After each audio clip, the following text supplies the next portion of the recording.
ሰሞኑን በተለያዩ ሚዲያዎች ያየን የተመለከትን ያለው አንድ ጉዳይ አለ አይደል? እውነት ነው። ዛሬ ሰሞንኛ ጉዳይ ስለሆነው ስለ ዶክተሮች እናወራለን፣ እንወያያለን። ከራሳችን እይታ ያለውን ነገር እንደው ደግሞ እኛም ደግሞ ቢያንስ ሚዲያውም ትልቅ ኃይል ነውና በዚህም ሰፖርት እናደርጋቸው እንፈልጋለን፣ ድምጽ መሆንም እንፈልጋለን። እውነት ነው። እየተፈጠረ ያለው እንግዲህ አብዛኞቻችሁ እንዳያችሁት የሕክምና ባለሙያዎችና ዶክተሮች ደሞዛችን በቂ አይደለም፣ የሚከፈለን ነገር በቂ አይደለም በሚል የስራ ማቆም አድማ። በነገራችን ላይ የ30 ቀን እንደዛ ነው አይደል? ከ30 ቀን በፊት መንግስት ምላሽ ይስጠን አንድ ይበለን ብለው አውጀው ነው እንቅስቃሴ የጀመሩት። እውነት ነው።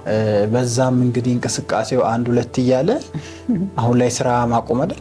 አዎ ጠንከር እያለ መጥቷል በጣም እንግዲህ እንደኔ እውነት ነው። አሁን በተለይ ደግሞ አሁን እየተነሱ ያሉትን ደግሞ በደንብ ብዙ ሰዎች ጋር ደግሞ ያለውን ነገር ያለውን ስሜት ደግሞ ስናይ ላይክ ልክ ነው። በዛ ደሞዝ ሰርቫይቭ ማድረግ በቃ ሊትራሊ ኢምፖሲብል በቃ በዚህ ኑሮ ሁኔታ እንደምናውቀው ማለት ነው።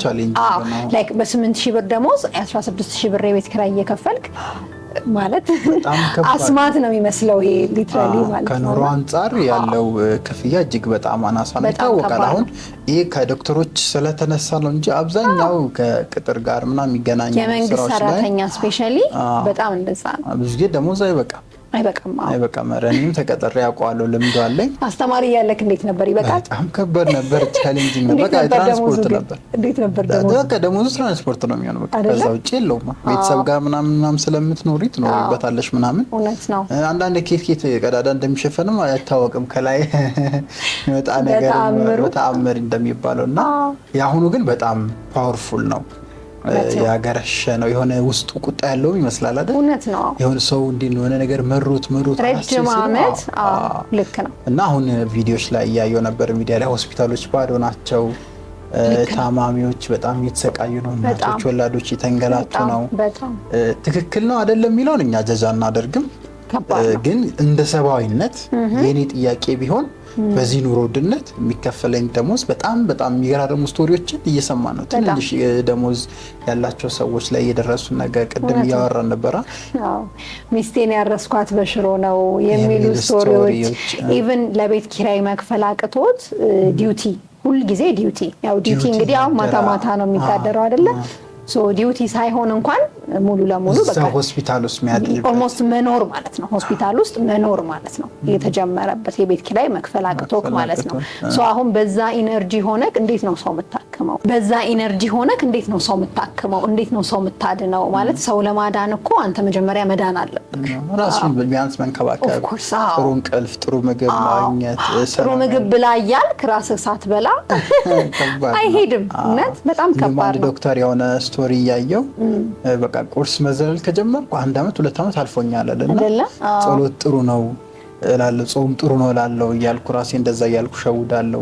የምንኖረው በቃ በሚስቴ ደሞዝ ነው። ዶክተር ነው በነገራችን ዶክተር ደረጃ ለመድረስ በነገራችን ላይ በትምህርት ያለው ስቃይ ታውቂዋለሽ። ይሄ ዶክተር ኢንጂነር የምንላቸው ነገሮች ቀላል ይመስላሉ እንጂ ትምህርት ቤት ውስጥ ያለው ስቃይ ወይኔ ፈዳ ያለው ስፔሻሊስት ሐኪም ነው። እንግዲህ ስፔሻሊስት ሐኪም ለመሆን ያለው መከራ ታውቂያለሽ፣ ያለውን ቻሌንጅ። ይሄ ትምህርት ቤት በተለይ በኤዱኬሽን ዶክተሬት ትምህርቶች እኔ ጓደኞችም ነበሩኝና በጣም ስትረስፉል ነው። በቃ ሌሊት እንቅልፍ የለውም። እንደዛ ሆነሽ 20 ምናምን ዓመት 22 23 እንደዛ አይነት ዓመት ተምረው ነውና ስፔሻሊስት ደረጃ ላይ የሚደርሱት። እንደዛ ሆነሽ ወደ 9000 ብር በእጅ 10000 ብር ምናምን አገኛለሁ አለና ሙሉ እኔ የምከፍለው ደሞዛችን ለቤት ኪራይ ነው አለ። ከዛ የሚስቴ ደሞዝ ጥሩ ስለሆነ ልጆችን ከቨር የምታደርገው የልጆች ትምህርት ቤት የምትከፍለው እሷ ነችና በቃ ማውራው ነገር የለኝም እያለ ያለቀሰን እየተናነቀው ስቶሪውን ሼር ያደርጋልና በጣም ታፍ የሆነ ሲቹዌሽን ያየ ነው በዚህ አጋጣሚና። አዎ ኖርማሊ አሁን እኔም ኤክስፒሪየንሱ አለኝ። እንግዲህ አባቴ ጤና ጥበቃ ነው የሚሰራው።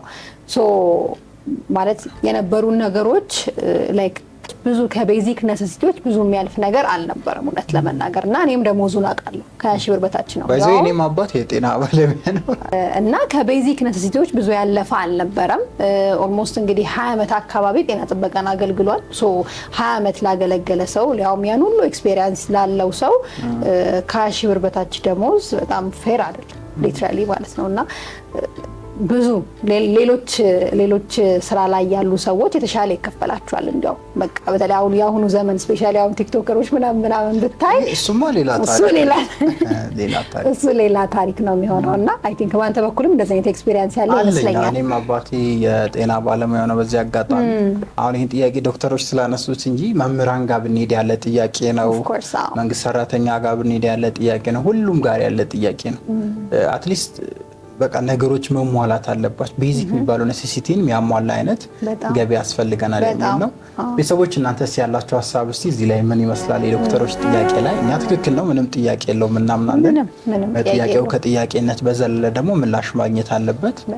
በሆነ ሚስ አንድ ስቶሪ እንዲሁም እየሰማው ስብሰባ ላይ ደሞዝ ጭማሪ ብለው ጠይቆ እንደዚህ ባለስልጣናት በተሰበሰቡበት አይነት ነገር ክሊር የሆነ ነገር ነው ያስቀመጥኩላቸው። ለእያንዳንዱ ሐኪም እንደዚህ ብንጨምር ወደ 9 ቢሊዮን ብር አካባቢ በጀታችን ላይ ያስፈልገናል ሌላ ጭማሪ፣ ስለዚህ የለንም ይሄ ብር አንጨምርላችሁም ነገር ተባልን አለና እና ከጥቂት ወራት በኋላ ደግሞ ለኮሪደር ልማት ብለው 31 ቢሊዮን ብር በጀት። በጣም ይገርም ስቶሪ ነው። በጣም ይሄን ስሰማ ግን ያው አንዳንዴ ፕራዮሪታይዝ የምናደርጋቸው ነገሮች እንደ መንግስትም ቢታወቁ ቅድሚያ የምንሰጣቸው ነገሮች ምንድናቸው የሚለው አስፈላጊ ነው። ሁሉም ልማቱም አስፈላጊ ነው። ግን ሰው እየተራበ ልማት በጣም ከባድ ነው የሚሆነው። ስለዚህ ጥያቄው እንደ ጥያቄው ተቀባይነት ቢያገኝ ምላሽ ቢያገኝ እንላለን።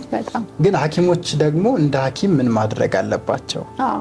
መንግስትም ምን አይነት ዘዴ መቀየስ አለበት? ያው መንግስት ያስብበታል በእርግጥ በዚህ ጊዜ ጥያቄው ነው። ሐኪሞች ግን ምን ማድረግ አለባቸው? የተወሰነ ሀሳብ ብንሰጥ። እንግዲህ አሁን በየሚዲያዎቹ ላይ የተነሱ ያሉ ሀሳቦች አሉ፣ ተጨማሪ ስራዎችን መስራት ቢችሉ ምናምን የሚሉ ማለት ነው። እንግዲህ ያንን ሳያስቡ ይቀራሉ ብዬ አላስብም። ምክንያቱም ሰውነክና ቤትክ ያለ ነገር ሲጎል ምንድነው ማድረግ ያለብኝ ብለህ ማሰብ አይቀርም። እነዚህ ነገሮች ማሰብ ግዴታ ነው። አሁን በተለይ በአሁኑ ዘመን ማለት ነው እንኳን በአንድ ስራ በሁለት ስራ መሆን ሁለት ሶስት ስራም እየሰራን የምንዘልቀው አይነት ነገር አይደለም። ኦልሬዲ አሁን ሌሎች ሀገራትም ላይ ያለው ኤክስፒሪየንስ እንደዛ እንደሆነ ነው የማውቀው። ምክንያቱም ያለው ኑሮ እኛን አሁን ያለን ደሞዝ እኛን ለማኖር በቂ ካልሆነ ተጨማሪ ሰዓታቶቻችንን ወስደን መስራት የምንችላቸውን ነገሮች በተለይ ፕሮዳክቲቭ የሚያደርጉን ነገሮች ሶፍት ስኪሎች የሆኑ ነገሮች ላይ ትኩረት አድርገን አሁን እንግዲህ እንዲያውም ብዙዎቹ ቲክቶክ ላይ ጥሩ እየመጡ ነው አይደል? ቲክቶክ ላይ ብዙ ኦዲየንስ አላቸው። ወደ ማስታወቂያውም እየመጡ ያሉ ብዙ ዶክተሮች አሉ። ኢቨን ፕሮዳክቶችን ወደ መሸጥ እየመጡ ያሉ ዶክተሮች አሉ ምናምን። ኢዚ የሆነ ነገር አንተ ጋር ያለ ነገርን ለሰዎች በማካፈል ሰዎች በደንብ እንዲያውቁ ካንተ ላይ ያላቸውን ትረስት እንዲጨምር በማድረግ ከዛ ደግሞ የምትሸጠው ነገር ደግሞ ማምጣት መቻል ቀላል ነገር አይደለም። አሁን ባይዘው ይሄ ዘመኑ አሁን እኛ ያለንበት ዘመን በጣም ብዙ ፋይናንሻሊ ከባድ ነገሮች ያሉበት ነው። ኢንፍሌሽኑ አለ፣ የኑሮ ውድነቱ ምናምን ይታወቃል። ከዛም በላይ ግን የነገሮች ዋጋ መናር ትልቅ ገቢ እንኳን ያገኙ ሰዎች በቃ ሴፍ ሆኖ አይኖሩ። ባይዘው ይሄ ሚድል ክላስ የሚባለውን ፖፑሌሽን እየጠፋ ነው። ባይዘው ይሪ አሁን ሪትራሪ ያለው ሀብታምና ደሃ ነው። ይሄ መሀል ላይ ምናምን ያለ ሰው ይባል የለም። በጣም የሆነ ቪዲዮ ያየው ነበር ሰሞኑንና እንደዚህ ትልቅ መኪና አላት ምናምን የራሷ ምናምን ሊትራሊ ግን በቃ ልጆቼን ማስተማር አልቻልኩም ሊትራሊ ግን በቃ ልጆቼን ማስተማር አልቻልኩም። ራይድ ሰርቼ ነው እንትምለው የቤት ኪራይ ይሄን ነው የምከፍለው። ትራፊኮች በቅጣት እንትን ይሉኛል። በቃ ምንም አልቻልኩም። እንግዲህ ሚድል ክላስ ብትባል ነው መኪና ምናምን ሲኖር ኢትዮጵያ ውስጥ እንደዛ ነው። ግን ከዛ ወርዶ እነሱ ራሱ መጠየቅ የጀመሩበት ጊዜ ነው። ስለዚህ ኮንሺየስ መሆን በመንግስት በኩል ያሉ ነገሮችን ፋይት ማድረጉ ግድ ነው። መብታችንም ነው፣ ጥያቄም ነው፣ መጨመርም አለበት ከኑሮው ከምኑ አንፃር።